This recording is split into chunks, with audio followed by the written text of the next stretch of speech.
Hello students, physics lecture number 93 में आज जो कंडक्शन हम देख चुके थे, चालन देख चुके थे, उस चालन में आगे क्वेश्चंस हम कर रहे हैं। तो लास्ट क्लास में जो हमने देखा था उसमें चालन में हमने ये चीज़ देख ली थी कि जो ऊष्मा संचरण की दर है dq/dt वो कितनी आ गई, ka delta t by L.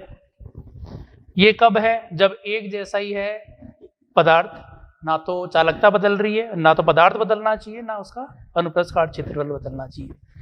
या फिर दूसरा ऊष्मा संचरण की दर हम बोल रहे हैं के ए dt/dl का नेगेटिव। ठीक है, तो इसके अंदर ऊष्मा संचरण की दर ये लिखेंगे कब? dt/dl छोटे से हिस्से के लिए लिख रहे हैं। कब लिख रहे हैं? जब पदार्थ एक जैसा नहीं दिखे, बदलता हुआ हो, या क्षेत्रफल बदलता हुआ हो, या दोनों बदलते हुए हो।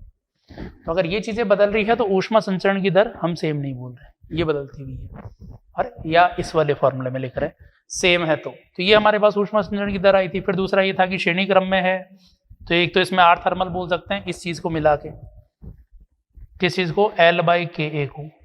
और श्रेणी क्रम अगर है तो R इक्विवेलेंट बराबर आ जाएगा R1 + R2 + R3। समांतर क्रम है तो 1/R इक्विवेलेंट बराबर 1/R1 + 1/R2 + 1/R3 आ जाएगा। ये हमने लास्ट क्लास के अंदर देखा था। अब आगे देखते हैं, आगे क्वेश्चंस करते हैं इस पे।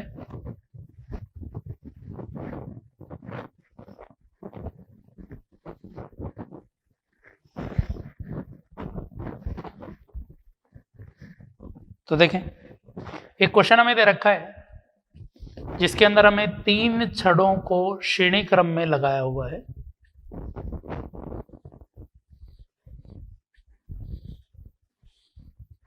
फिर ऊष्मा संचरित करवा रहे हैं, ठीक है, एक से दूसरी तरफ। सबका अनुप्रस्थ काट क्षेत्रफल सेम है।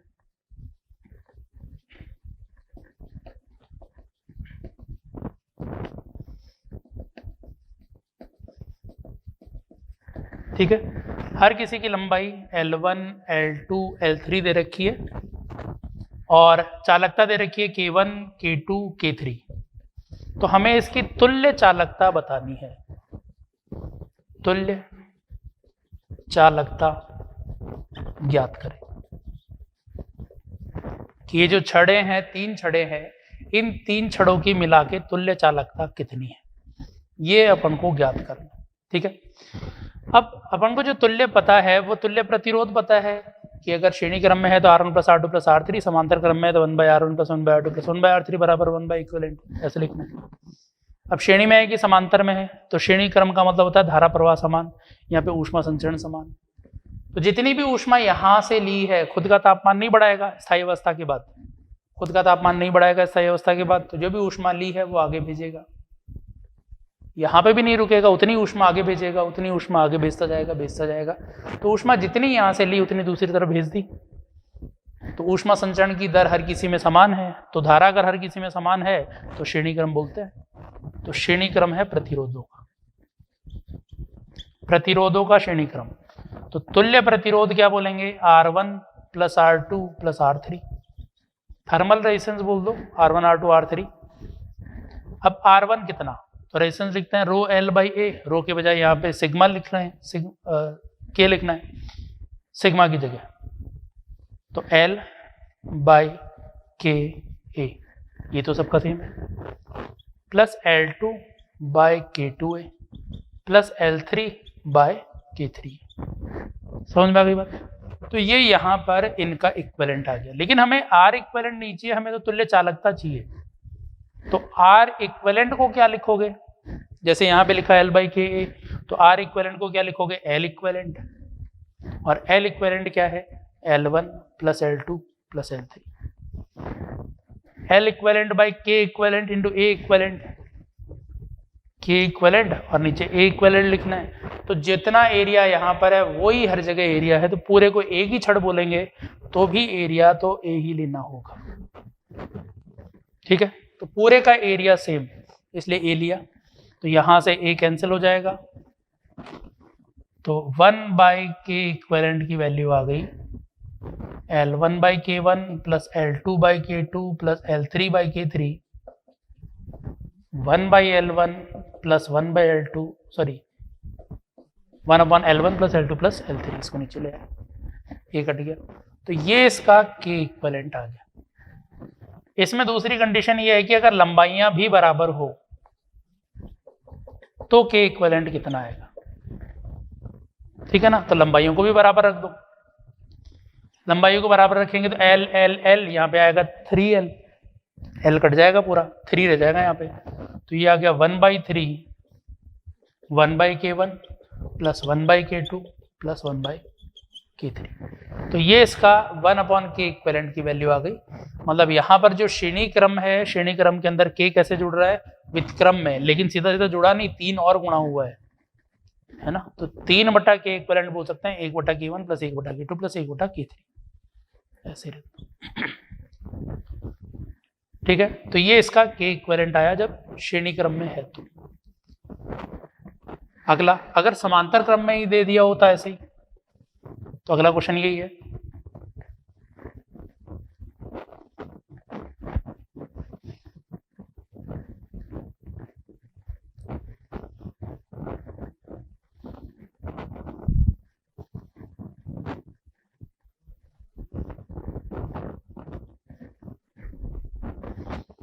तो अगला क्वेश्चन ये है कि एक तरफ तापमान कुछ T1 डिग्री सेल्सियस है, दूसरी तरफ तापमान कुछ T2 डिग्री सेल्सियस है।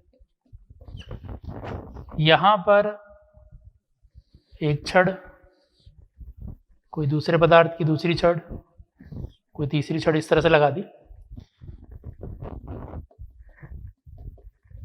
अब लंबाई तो सबकी सेम है यहाँ पे L, लेकिन एरिया सबका अलग अलग ले रहे हैं, A1 A2 A3, और सबकी चालकता भी अलग अलग है, K1 K2 K3। तो यहाँ पे भी K इक्विवेलेंट निकालना है। तुल्य चालकता ज्ञात करें। पहले तो नॉर्मल, फिर बोल देंगे कि A1 A2 A3 बराबर हो तो कितना होगा। तो तुल्य चालकता के लिए हमें तुल्य प्रतिरोध पता है कि अगर ये समांतर क्रम में है, तुल्य प्रतिरोध व्युत्क्रम अनुपात में जोड़ सकते हैं। तो क्या समांतर है? समांतर के लिए कंडीशन होती है कि तापमान में अंतर, प्रतिरोध में होता है विभवांतर, यहाँ पे तापमान में अंतर। तो इसका तापमान में अंतर, इसका तापमान में अंतर, इसका तापमान में अंतर सेम है, T1 माइनस T2। तो तापमान में अंतर सेम है, इसलिए हम बोलेंगे इसको समांतर क्रम में। तो समांतर क्रम में होता है 1/R इक्विवेलेंट बराबर 1/R1 plus 1/R2 plus 1/R3, ठीक है। तो ये तुल्य आएगा, इसमें R1 R2 R3 की वैल्यू लिख दे K के पदों में।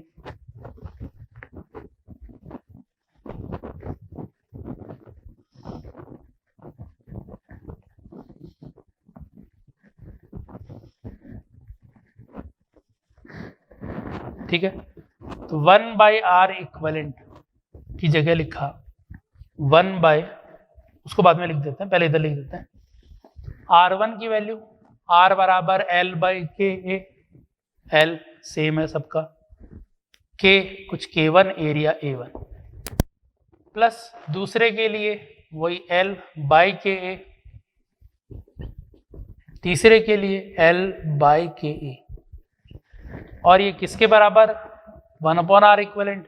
अब R इक्विवेलेंट को भी क्या बोलेंगे? L इक्विवेलेंट, K इक्विवेलेंट और A इक्विवेलेंट। तो एरिया इक्विवेलेंट कितना हो गया? लंबाई इक्विवेलेंट तो तीनों की जगह एक छड़ लेंगे तो भी L लेनी है, लेकिन एरिया कितना लेना है? तीनों का मिला के एरिया लेना है। तो एरिया इक्विवेलेंट आएगा A1 plus A2 plus A3। तो R की जगह लिखा है, R की जगह L/KA, तो L नीचे आएगा और KA ऊपर जाएगा। अब L की जगह L इक्विवेलेंट, A की जगह A इक्विवेलेंट, L कट गया सब में। तो इसमें ऊपर ये बच गया और नीचे वैल्यू आ गई A1 plus A2 plus A3, ये K इक्विवेलेंट की वैल्यू आ गई। अब अगर इसमें यहाँ पे भी बोल दिया हो दूसरा पार्ट, यदि A1 बराबर A2 बराबर A3, तीनों का एरिया सेम हो, A के बराबर हो, तो क्या होगा? तो K इक्विवेलेंट की वैल्यू हो जाएगी, तीनों को A लिख दो, K1A, K2A, K3A divide by A plus A plus A। 3a हो जाएगा, ऊपर a कॉमन आ जाएगा तो a कट जाएगा, तो k1 plus k2 plus k3 by 3, ये k इक्विवेलेंट आ जाएगा। बात समझ में आ गई? तो इस तरह से हम इसका k इक्विवेलेंट कैलकुलेट कर पाएंगे। श्रेणी क्रम है तो, समांतर क्रम है तो। श्रेणी समांतर क्रम कैसे देखते हैं? श्रेणी क्रम में धारा प्रवाह समान होता है, ऊष्मीय धारा बोलेंगे। यहाँ पे विभवांतर समान होता है, मतलब तापांतर बोलेंगे, समान होगा। तो ये इनका k इक्विवेलेंट दोनों कंडीशन। अगले क्वेश्चन पे चलते हैं।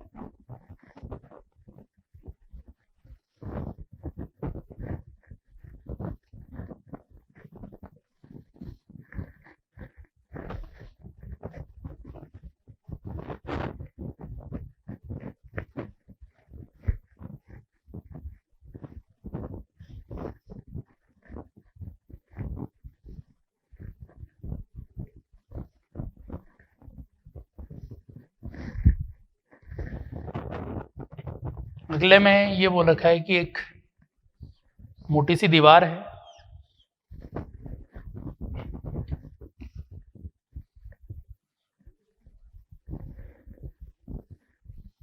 और इस मोटी दीवार में ये जो ऊंचाई है ये कुछ 3 मीटर की है, चौड़ाई 2 मीटर ले लेते, और जो इसकी मोटाई है वो कुछ सेंटीमीटर में है, 20 सेंटीमीटर इसकी मोटाई है, मोटाई 20 सेंटीमीटर इसकी, ये दे रखा है। और इसकी जो ऊष्मीय चालकता है K,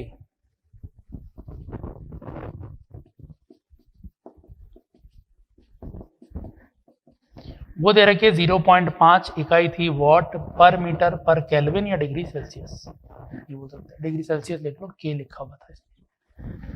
तो डिग्री सेल्सियस केल्विन दोनों है, लेकिन K की वैल्यू ये बता रखी है कुल मिला के 0.5। अब क्या है कि दीवार के दोनों तरफ तापमान में कुछ अंतर है।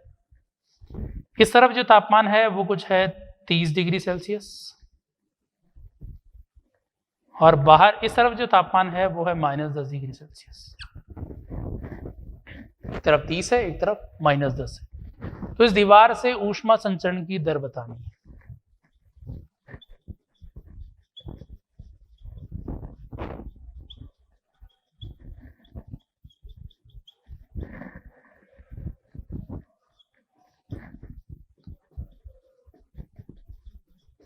ये याद करना अपन को कि दीवार से ऊष्मा संचरण की दर कितनी होगी। तो ऊष्मा संचरण की दर का फॉर्मूला क्या है? एक जैसा ही पदार्थ है, समान मोटाई है, KA delta T by L, ठीक है। तो देखो यहाँ पे ऊष्मा संचरण की दर जो है dQ/dt, उसकी वैल्यू चाहिए थी अपन को। तो dQ/dt बराबर K कितना है इसका? 0.5। सारी चीजें एक ही यूनिट में लो, या तो MKS सिस्टम में ले लो, या CGS में, या SI, जो भी बोल रहे हो, लेकिन यहाँ पे सारी अपन ले रहे हैं SI में। तो 0.5 K की वैल्यू वॉट पर मीटर डिग्री सेल्सियस सही है। एरिया कौन सा? तो एरिया वो लेते हैं जिधर ऊष्मा प्रवाह हो रही है उसके लंबवत वाला, अनुप्रस्थ काट क्षेत्रफल। तो ऊष्मा अंदर से बाहर की तरफ इस तरह से फ्लो होगी, सही है। ऊष्मा इस तरह से बहती हुई बाहर आ रही होगी, इस वाले हिस्से से एंटर करेगी और इधर वाले हिस्से से बाहर आएगी, ऐसे होगा। उच्च तापमान ये, निम्न तापमान ये, ऊष्मा प्रवाह हुआ। तो ऊष्मा प्रवाह के लंबवत वाला क्षेत्रफल मतलब ये वाला पूरा क्षेत्रफल, और ये वाला क्षेत्रफल कितना है? 3 ऊंचाई 2 गहराई, तो क्षेत्रफल कितना आ गया? 3 × 2, पूरा आयताकार क्षेत्रफल ये आ गया। इकाई वही मीटर में है, सही है। डेल्टा T तापमान में अंतर 30 और -10 है, 40 का अंतर है। ये 30 है, ये -10 है, तो अंतर आया 40 का। लंबाई L लंबाई ये नहीं लेनी है, ये नहीं लेनी है। लंबाई का मतलब ऊष्मा प्रवाह की दिशा में लंबाई। ऊष्मा ऐसे क्रॉस करते हुए आ रही है, तो कितनी लंबाई क्रॉस कर रही है? 20 सेंटीमीटर। ये चीज समझ लोगे, A और L तो दिक्कत नहीं आएगी। A कौन सा? ऊष्मा प्रवाह के लंबवत वाला क्षेत्रफल है, और लंबाई कौन सी है? ऊष्मा प्रवाह की दिशा वाली लंबाई है। तो 20 सेंटीमीटर है, लेकिन लिखना नहीं है सेंटीमीटर में, मीटर में लिखेंगे। 0.2 मीटर है, सही है, लिख दिया। ये ऊष्मा संचरण की दर आ गई। तो dq बाई dt की वैल्यू यहां से आ गई, पॉइंट हटा दो पहले तो, 0.5 0.2, फिर 2 से 2 कैंसिल कर दिया और ये आ गया 15 60 और एक और 0 है, सही है ना, 15 60 600 इकाई आ जाएगी वॉट में, क्योंकि ये था वॉट मीटर डिग्री सेल्सियस, तो मीटर डिवाइड बाय मीटर से मीटर गया, सेल्सियस से सेल्सियस गया, तो इकाई भी अगर देखोगे तो इकाई भी बन के ये आ जाएगी वॉट। तो 600 वॉट ऊष्मा का संचरण हो रहा है, मतलब प्रति सेकंड 600 जूल ऊष्मा एक हिस्से से दूसरे हिस्से की तरफ जा रही है। 600 जूल ऊष्मा यहाँ पे प्रवाहित हुई। बात समझ में आ गई? तो ये थी इसमें ऊष्मा संचरण की दर। तो यहाँ पे मेन चीज ये थी कि किसको एरिया लेना है, किसको लंबाई लेनी है, वो ध्यान रखना है, एरिया और लंबाई के लिए।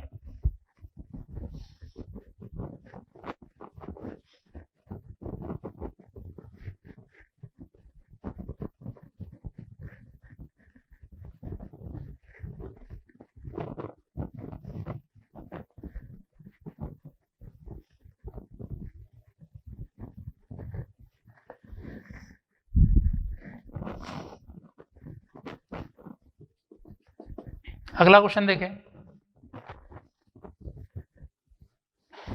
दो छड़े हैं, सेम लंबाई, सेम एरिया, लेकिन चालकता अलग अलग। एक की चालकता A तो एक की 4K ले रहे हैं, K और 4K। इधर का तापमान ले लेते हैं अपन कुछ 80 डिग्री सेल्सियस, इधर का 20 डिग्री सेल्सियस, ठीक है। तो ऊष्मा प्रवाह हो रही होगी इधर से इधर, दो अलग अलग माध्यम है, तो श्रेणी क्रम बोल सकते हैं, श्रेणी क्रम से सॉल्व कर सकते हैं, ठीक है। लेकिन हमें वो नहीं कैलकुलेट करना है या वो नहीं पूछा हुआ है। क्वेश्चन में पूछा है कि संधि का टेम्परेचर, जंक्शन पे टेम्परेचर कितना होगा, वो बताना है स्थायी अवस्था के बाद। सारे क्वेश्चन जो है यहाँ पे अब स्थायी अवस्था के बाद वाले ही कर रहे हैं। तो स्थायी अवस्था के पश्चात संधि का तापमान ज्ञात करें। तो ये हमें कैलकुलेट करना है कि यहाँ का टेम्परेचर कितना है। तो कैसे सॉल्व करें? क्वेश्चन अगर ये होता कि यहाँ पे एक प्रतिरोध है, एक दूसरा प्रतिरोध है, इनको बैटरी से जोड़ दिया, बैटरी से जोड़ दिया, तो इस वाले हिस्से का विभवांतर या विभव कितना होगा वो बताना है। तो उसके लिए एक तो कर सकता है कि पूरी धारा निकाल ले, धारा इंटू प्रतिरोध कर दें, इसके सिरों पे विभवांतर आ जाएगा।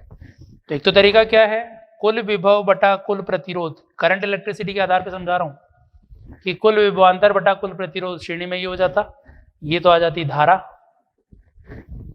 और धारा इंटू प्रतिरोध कर देते तो ये आ जाता पहले पे विभवांतर। विभवांतर विभव नहीं बताता, विभवांतर बताता।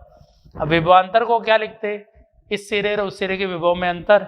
जैसे उस सिरे का विभव अगर 80 है तो इस वाले सिरे का विभव कुछ V है, ये भी कैलकुलेट करते, ये टोटल V है,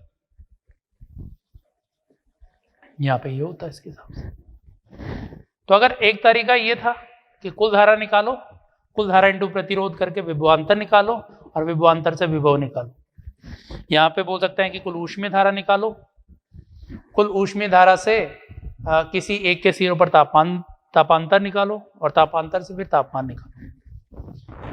लेकिन यहाँ पे हम ये बोल सकते हैं कि जितनी ऊष्मा इसमें से जा रही है उतनी ऊष्मा इसमें से जा रही है, तो दोनों में ऊष्मा बराबर लिख दो, ऊष्मा संचरण की दर। तो यहाँ का तापमान T मान लो, तो ऊष्मा संचरण की दर पहले हिस्से से और ऊष्मा संचरण की दर दूसरे हिस्से से बराबर है, ठीक है। अब इसमें ऊष्मा संचरण की दर कितनी है, तो इस हिस्से की केवल बात करें तो ये तो एक जैसा ही माध्यम है, कोई श्रेणी समांतर क्रम इसके साथ तो ये बाद में है, अभी कोई श्रेणी समांतर क्रम नहीं है। तो इसमें ऊष्मा संचरण की दर होगी KA delta T by L, लिख दो KA डेल्टा T, 80 ज्यादा होगा T कम होगा, बाय L। तो KA delta T by L लिख दिया। दूसरे के लिए लिख दो K 4K है, area A delta T, T ज्यादा होगा 20 कम होगा तभी ऊष्मा इधर आएगी T-20 बाई L। तो ये ऊष्मा संचरण की दर दोनों हिस्सों में बराबर कर दी, जिससे के ए बाई एल कट गया, ये रह गया 80 माइनस टी, इधर 4 से मल्टीप्लाई करोगे तो 4 माइनस 80 ये आ गया। ये टी इधर ले जाओ तो 5t बराबर 80 इधर ले जाओ 160। तो टी की वैल्यू कितनी आ गई, 2 से और मल्टीप्लाई कर दो 32 आ जाएगी शायद। 160 बटा 5 करोगे तो 160 बटा 5 32, 2 से गुणा कर दो दोनों तरफ, ये हो जाएगा 320, ये हो जाएगा 10, 0 कैंसिल कर दो, 32 डिग्री सेल्सियस ये संधि का तापमान आ गया। तो इस तरह से हम संधि का तापमान ज्ञात कर सकते हैं, किसी जगह तापमान पूछा हो। बस समझ में। अब इसके बाद अगले क्वेश्चन पे चलें।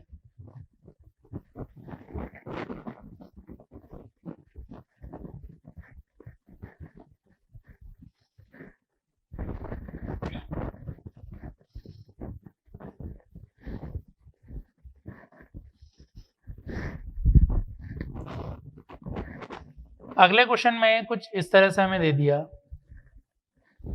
कि 3 छड़ों को जोड़ रखा है जिनका एरिया और लंबाई सेम है। तीनों का एरिया और तीनों की लंबाई जो है वो सेम है, और तीनों सिरों का अलग अलग तापमान है। ये 100 डिग्री सेल्सियस पर है, ये 50 डिग्री सेल्सियस पर है, ये 0 डिग्री सेल्सियस पर है, और तीनों की चालकता भी अलग अलग है। इसकी चालकता है K, इसकी 2K और ये 4K, या ये 2K है, ये 4K, इस तरह से। तो ये इनकी ऊष्मीय चालकता बता दी। एरिया सबका समान है, सभी छड़ों का या तीनों छड़ों का क्षेत्रफल व लंबाई समान है, तो संधि का तापमान ज्ञात करें। ठीक है, तो तीनों के लिए एरिया और लेंथ सेम लेना है, तो यहाँ का हमें टेम्परेचर बताना है कितना है। तो पहले वाले क्वेश्चन में तो क्या था कि जितनी ऊष्मा आ रही थी उतनी ऊष्मा जा रही थी, क्योंकि 2 छड़ें थी, एक से आगे जुड़ी हुई थी। अब इसमें क्या होगा, जो भी ऊष्मा एक से आएगी, पानी की जैसे मान लो या धारा की जैसे मान लो कि अगर ये विभवांतर होता, यहाँ से कोई धारा आ रही होती तो वो धारा 2 हिस्सों में बढ़ती, या हो सकता है इधर और इधर से धारा आ रही होती, इधर बढ़ रही होती। तो जो किरचॉफ जंक्शन लॉ है वो यहाँ पे हम लगा सकते हैं कि इस जंक्शन पे धारा का कुल बीजीय योग 0, यहाँ पे ऊष्मीय धारा का कुल बीजीय योग 0 बोल देंगे। तो जैसे भी लिखना चाहो कि अगर हम बोल रहे हैं ये टेम्परेचर T, फिर ऊष्मीय धारा किधर भी ले लो, इधर से आती हुई इधर दोनों तरफ जाती हुई, या इधर से आती हुई इधर जाती हुई, या तीनों से यहाँ पे आती हुई मान लो, या तीनों से जाती हुई मान लो, कोई सी भी कंडीशन ले लो इसके अंदर ऊष्मीय धारा में। तो लेकिन समीकरण फिर उसी की तरह से लिखना है। हम ये बोल रहे हैं कि तीनों तरफ से धारा आ रही है, तो पहले से जो धारा आई प्लस इस जंक्शन पे दूसरे से जो धारा आ रही है प्लस तीसरे से जो धारा आ रही है, उन सभी का बीजीय योग 0 है। हाँ, ये लग सकता है कि ये धारा सभी आ रही है तो फिर जा कहाँ आ रही है, तो अपन इसीलिए बोल रहे हैं कि इनके साइन अपने आप पॉजिटिव नेगेटिव हो जाएंगे, कि आने वाले लिखोगे तो कोई ना कोई इसी एक नेगेटिव आ जाएगी, विपरीत आ जाएगी। तो ये हमने रिलेशन लिख दिया इनके लिए।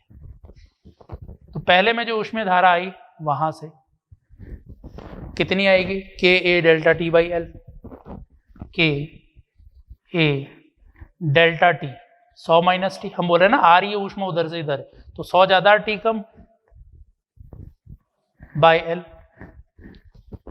दूसरे से भी ऊष्मा उधर ही जा रही है, इससे ऊष्मा कितनी जाएगी, के ए डेल्टा टी, इसमें भी ऊष्मा जा रही थी, ये बोल रहे हैं कि टी कम है 50 ज्यादा है, तो 50 माइनस टी बाई एल। तीसरे में भी लिख दिया के की वैल्यू 2K, ए डेल्टा टी 0 ज्यादा है टी कम है, ये बोल रहे हैं 0 माइनस टी। ऊष्मा इधर से इधर जाती हुई बोल रहे हैं, तो टी माइनस 0 नहीं, 0 माइनस टी, तभी आएगी बाई एल बराबर 0। सब में के ए बाई एल कैंसिल कर दो, बाकी रह गया 100 माइनस टी, और यहाँ रह गया प्लस 5 × 4 220 आ गया था, और माइनस 4T, और इधर आ गया 2 से गुणा करने पर -2t बराबर 0। 300 और इधर हो गया 4 5 6 1 7 t, तो t की वैल्यू आ गई 300/7। वैल्यू कितनी हो गई 28 और फिर 20, तो लगभग 43 डिग्री सेल्सियस के आसपास। ठीक है, तो 43 डिग्री सेल्सियस के आसपास यहाँ पर ये टेम्परेचर आ जाएगा इस संधि का। अब ये लग रहा होगा कि ये 43 हमने तो यहाँ पे मान लिया था ये 0 है, ये कम है, जबकि ये तो 43 आ रहा है, तो यहाँ से यहाँ लिखना चाहिए था। तो यहाँ से यहाँ लिखोगे तो भी समीकरण कोई अंतर नहीं आना है, वही आना है, सेम रिलेशन आएगा। देखो अगर तुम ये बोल रहे हो कि ये ऐसे जा रहा होगा, मान लो जा रहा है, उधर पहले से ऊष्मा आई, दूसरे से ऊष्मा आई, तीसरे में गई, तीसरे में जा रही है, तो यहाँ पे तो तापमान लिखोगे कि 80 ज्यादा 100 ज्यादा है, टी कम है। यहाँ लिखोगे 50 ज्यादा है, टी कम है। लेकिन यहाँ क्या लिखोगे, टी ज्यादा है, 0 कम है। अगर तुम बोल रहे हो कि उधर जा रही है, उधर जाने का मतलब ये ज्यादा टेम्परेचर वो कम टेम्परेचर, ये लिखोगे बराबर की साइड में, बाकी सारे पद रहेंगे।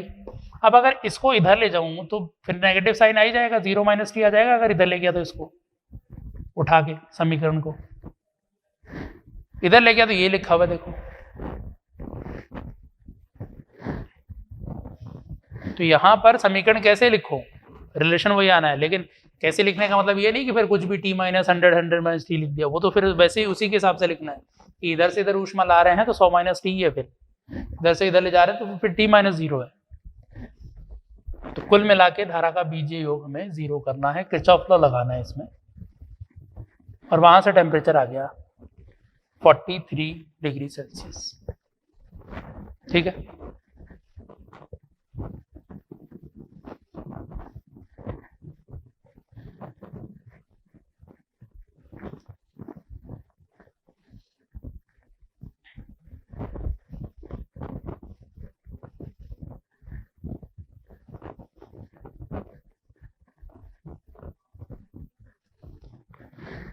अगला क्वेश्चन है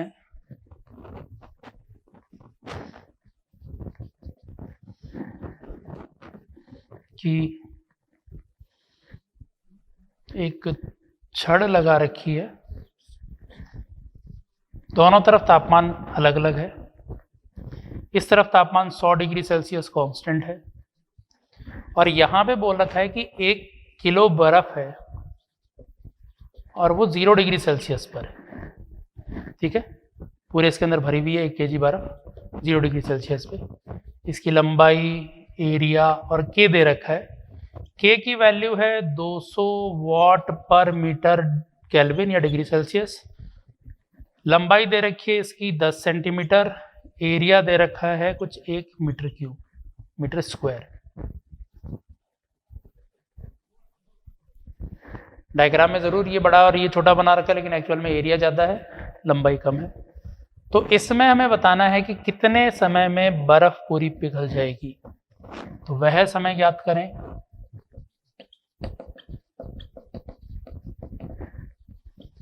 जिसमें संपूर्ण बर्फ पानी में बदल जाएगी। तो पूरी बर्फ कितने टाइम में पिघल जाएगी वो अपन को इसके अंदर कैलकुलेट करना है। अब देखो, जब तक बर्फ पूरी नहीं पिघलेगी तब तक इसका तापमान कितना, 0। तापमान फिक्स है इसका, पिघल जाएगी उसके बाद की बात करेंगे नहीं। तो पिघलने तक इसका तापमान 0 है, इसका तापमान 100 है, कांस्टेंट बोला हुआ है, तो तापांतर फिक्स है। तो फिक्स टेम्परेचर डिफरेंस है, तो ऊष्मा संचरण की दर जो आएगी dq/dt वो कांस्टेंट आएगी, क्योंकि k वैसे भी देखो तो k भी सेम है, a भी सेम है, l सेम है, तो ऊष्मा संचरण की दर dq/dt बराबर ka डेल्टा t/l लिखना है इसमें। तो सबसे पहले तो ऊष्मा संचरण की दर,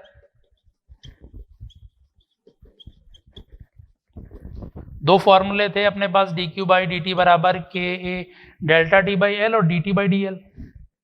यहाँ पे डेल्टा t/l क्यों लिख रहे हैं, क्योंकि k भी सेम है, a भी सेम है, डेल्टा t l भी सेम है। तो अभी तक तो यही फॉर्मूला यूज करते आ रहे हैं।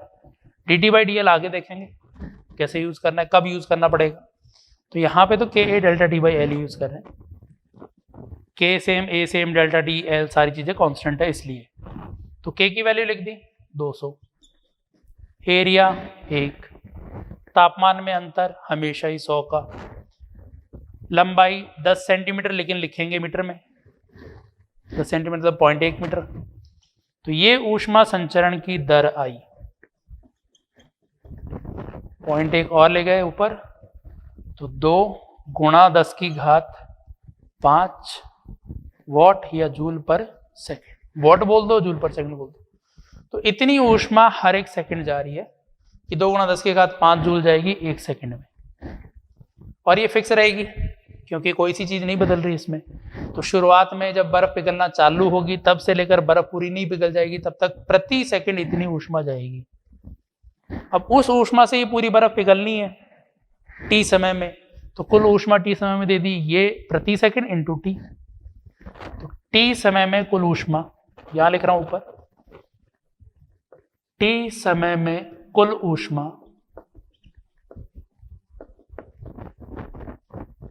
Q बराबर प्रति सेकंड कितनी जा रही है इंटू समय टी, प्रति सेकंड ये जा रही है into T joule, T second में ले रहे हैं।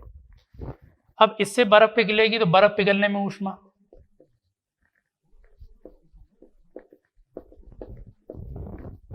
तो बर्फ पिघलने में कितनी ऊष्मा चाहिए, ml बोलेंगे, द्रव्यमान into latent heat of fusion, गलन की गुप्त ऊष्मा। द्रव्यमान है 1 केजी में है, ये जूल में लिखा है तो इसको भी अपन को जूल में ही लिखना पड़ेगा। हमें जो LF की वैल्यू पता है वो है 80 कैलोरी पर ग्राम, इसको भी ग्राम में बदल दो क्योंकि ग्राम वाला पद तो कैंसिल हो जाएगा अपना, फिर ये हो जाएगा, सही है।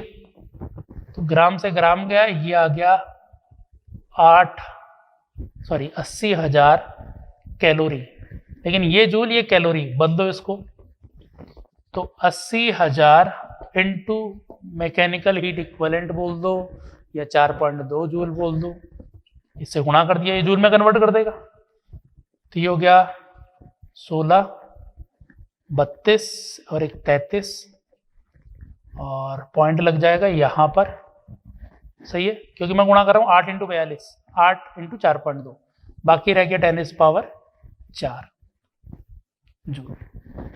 इतनी ऊष्मा चाहिए इसको पूरा पिघलने में, और इतनी ऊष्मा जा रही है प्रति सेकंड। तो कितना समय लग गया, तो दोनों को लिख दो बराबर की 33.6 गुणा 10 की घात 4 जूल ऊष्मा टोटल मिली कितने टाइम में, टी टाइम में, और पर सेकंड आ रही थी ये इंटू टी, तो ये कुल ऊष्मा आई टी समय में, और ये ही पूरी पिघला रही है इसको। 5 में बदल दो, यहाँ पॉइंट लगाओ और 5 में बदल दो इसको, 5 में, तो पावर तो कैंसिल हो गई, तो टी की वैल्यू आ गई 3.36/2 सेकंड, केवल इतना सा समय लगा इसको पिघलने में। तो ये आ जाएगा कितना, 3, 6 और 8 सेकंड। इतने से सेकंड में ये ऊष्मा पूरी पिघल गई।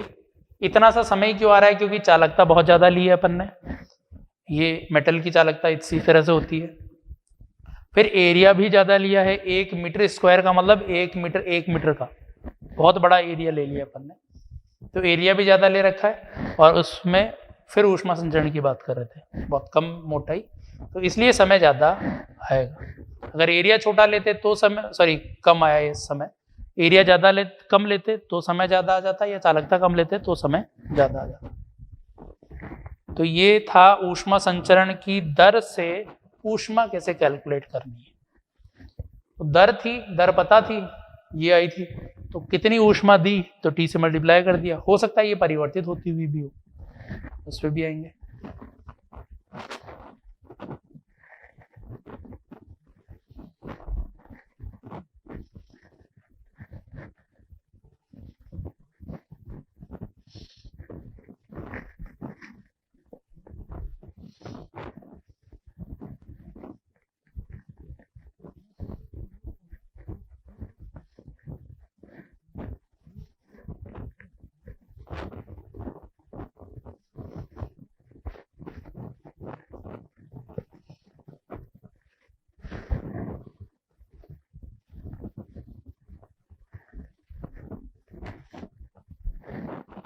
तो देखें आगे,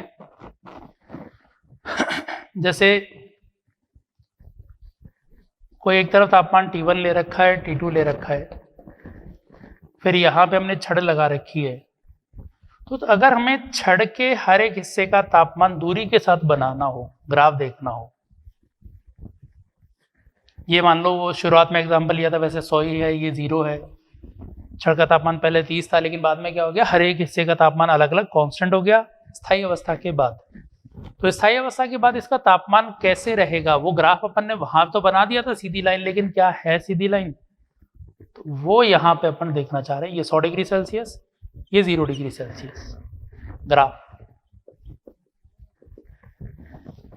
तो देखो इसके अंदर जो ऊष्मा संचरण की दर है dQ/dt, इसकी वैल्यू आई KA डेल्टा T/L। एक जैसा है तो, एक जैसा नहीं होता तो dt/dl, या एक जैसा होता तो भी ये तो लगेगा छोटे से हिस्से के लिए तो रहेगा ही ना, ये तो ये वैल्यू तो रहेगी छोटे से हिस्से के लिए भी, ठीक है। अब हम ये इसलिए लिख रहे हैं क्योंकि dt इधर टेम्परेचर ले रहे हो छड़ के सिरों पर, और इधर छड़ के लिए लंबाई ले रहे हो, इसलिए dt/dl क्या बता देगा, स्लोप बता देगा, ढाल बता देगा। तो अब इसमें क्या है, dt/dt ये तो कांस्टेंट है हर एक हिस्से के लिए। पहले बोला था कि ये वेरिएबल दिख सकता है लेकिन है कांस्टेंट ये, तो ये कांस्टेंट है, इसको अलग कांस्टेंट ही बोल दो, आई थर्मल बाई KA का नेगेटिव, ये आया dt/dl सॉरी, और ये क्या है, ढाल है, स्लोप है। इस ग्राफ का स्लोप ये हो गया। अब इस ग्राफ का स्लोप क्या है, नेगेटिव है।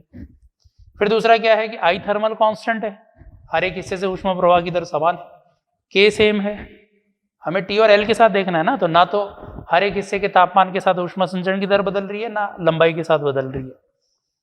K और A भी कांस्टेंट है छड़ के लिए, तो इसलिए ये पूरा स्लोप कांस्टेंट है, नेगेटिव है, इसलिए नेगेटिव स्लोप कांस्टेंट के साथ ये ग्राफ हुआ। तो यहाँ पे ध्यान रखना कि स्लोप जो है वो इस चीज पे निर्भर कर रहा है, तो इस ग्राफ का स्लोप ये होता है, सही है। अब कई बार अलग अलग की तुलना करने के लिए बोल दिया होता है, तो उसमें हो सकता है ग्राफ अलग अलग हो। तो क्वेश्चन यही है, अगला क्वेश्चन की हमें क्षेत्रफल थोड़ा अलग सा दे रखा है, 100 डिग्री सेल्सियस, 0 डिग्री सेल्सियस, और इस तरह से बढ़ता हुआ क्षेत्रफल दे रखा है। शंकु आकार बोल सकते हो, लेकिन शंकु का ऊपर वाला हिस्सा यहां से उड़ा दिया, ये क्षेत्रफल अलग है, ये क्षेत्रफल अलग है। अब इस हिस्से में यहां से यहां बढ़ रहे हैं, तो क्षेत्रफल बढ़ता जा रहा है इसका। तो इसमें बताना है कि इस हिस्से से इस हिस्से तक जाने पर तापमान कैसे बदलेगा, कौन सा ग्राफ होगा वो बताना है। तापमान का, छड़ के तापमान का स्थायी अवस्था के बाद दूरी के साथ ग्राफ या लंबाई के साथ ग्राफ।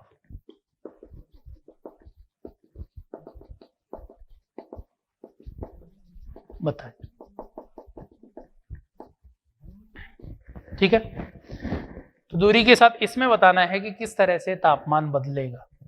तो हर एक छोटे से हिस्से के लिए बोल सकते हैं, पूरे के लिए तो नहीं बोल पाएंगे, KA डेल्टा T/L नहीं लिखेंगे इसमें, डेल्टा T/L इसलिए नहीं लिखेंगे क्योंकि अब क्षेत्रफल बदल रहा है। यहाँ पे क्या था, क्षेत्रफल सेम था, लंबाई सेम था, तो KA डेल्टा T/L लिख सकते थे, लेकिन dt/dl भी लिख सकते हैं। तो ये तो हर जगह लगेगा, लेकिन कैलकुलेशन बढ़ जाती थी इससे। तो अभी तक काम चला रहे थे डेल्टा T/L से, लेकिन अब उससे काम नहीं चलेगा क्योंकि एरिया बदल गया, ये तो रहेगा। लेकिन तो अलग अलग ग्राफ हमें दे रखे हैं, उनमें से चेक करना है कौन सा ग्राफ है, या अपन खुद पहले बना लेते हैं ग्राफ किस तरह का होगा इसमें। तो एक छोटा सा हिस्सा लिया, अल्पांश लिया, कुछ लंबाई ले ली इसकी dl, इसका एरिया ले लिया a, क्रॉस सेक्शनल एरिया, अनुप्रस्थ काट क्षेत्रफल, dA नहीं एरिया, और इसमें ऊष्मा संचरण की दर लिख रहे dQ/dt। तो ऊष्मा संचरण की दर बराबर -KA dt, तापमान में अंतर बाय dl, ये होगी छोटे से हिस्से के लिए। अब हमें तो क्या करना है, dt/dl चाहिए क्योंकि t और l का ग्राफ चाहिए, तो dt/dl ये हुआ आई थर्मल। तो आई थर्मल ना तो टेम्परेचर के साथ बदलेगा ना लंबाई के साथ बदलेगा, जितनी ऊष्मा यहाँ से लेगा उतनी ऊष्मा दूसरी तरफ भेजेगा। छोटा हिस्सा लो, बड़ा हिस्सा लो, छोटा तापमान में अंतर, बड़ा तापमान में अंतर, ये रहेगा। तो इसकी वैल्यू आ गई -I थर्मल बाई के। तो वही है, ये जनरल ढाल का फॉर्मूला था, वही ढाल लिखी है मैंने दोबारा। अब ढाल पे ध्यान दे कैसे बदलेगा। I कांस्टेंट, K पूरे का कांस्टेंट, एक ही पदार्थ है, बात नहीं की इसके बारे में कुछ भी, तो K कांस्टेंट ही रहा। A जो है वो एरिया आगे बढ़ने के साथ साथ बढ़ रहा है, एरिया बढ़ रहा है, तो L बढ़ने पर A बढ़ता है, तो ढाल कम होगी। बोल दूं इस तरह से, तो ढाल का मान बोल दो, ढाल का मान, नेगेटिव साइन और है उसके आगे, तो नेगेटिव तो बता रहा है कि ढाल नेगेटिव है में है, लेकिन ढाल का मान नेगेटिव में जो है वो कम हो रहा है। अब कम होने का मतलब क्या है कि ये एक ढाल है, ये एक ढाल है, तो ये कम, ये ज्यादा ढाल है, ये कम ढाल है, ये और कम हो गई, ये कम हो गई, ये बिल्कुल फ्लैट हो गई। ऊर्ध्वाधर सबसे ज्यादा ढाल है, तो ढाल कम होने का मतलब इस तरह से शिफ्ट करना है उसको, ग्राफ को ढाल शिफ्ट करनी है। ये सबसे ज्यादा ढाल है नेगेटिव में, ये उससे कम ढाल है, ये और कम, ये और कम, ये जीरो ढाल। तो इस तरह से हमें ढाल बदलनी है, लेकिन दूरी भी बढ़ानी है, तो दूरी बढ़ाने के साथ साथ ढाल कम करनी है। ढाल जीरो कभी भी नहीं होगी, ना ही ढाल अनंत होगी। तो टेम्परेचर, इधर लंबाई, शुरुआत का टेम्परेचर 100 और लास्ट का टेम्परेचर L लंबाई पे जाते जाते 0। ढाल कम करनी है, ये शुरुआत में ढाल ज्यादा, धीरे धीरे ढाल कम कर दी, ऐसा ग्राफ हो। बात समझ में आ गई? तो ये ग्राफ इस तरह का बना, यहाँ पर टेम्परेचर और लंबाई के बीच में ग्राफ इस तरह का, कि अगर एरिया वेरी होता हुआ है तो ये ढाल इस तरह की है। अगर इसको पलट के लगाया होता तो एरिया आगे बढ़ने के साथ साथ कम हो रहा होता, एरिया कम होता तो ढाल बढ़ती, तो शुरुआत में ढाल थोड़ी कम रखते, बाद में ढाल बढ़ाते, ऐसा ग्राफ बन जाता। अब पलट के लगा रखे। तो ये ग्राफ हुआ इसका कि छड़ के सिरों पर जो तापमान है या छड़ के हर एक पॉइंट पर तापमान है वो दूरी के साथ किस तरह से बदल रहा है। ठीक है, तो ये यहाँ तक हो गया। अब इसमें आगे हम देखेंगे कुछ पार्ट और है तो क्वेश्चन का ही, कंडक्शन में, चालन में। तो क्वेश्चन का पार्ट कुछ और है, तो वो कुछ क्वेश्चंस और बचेंगे, वो नेक्स्ट लेक्चर में अपन करेंगे। ठीक है, थैंक यू।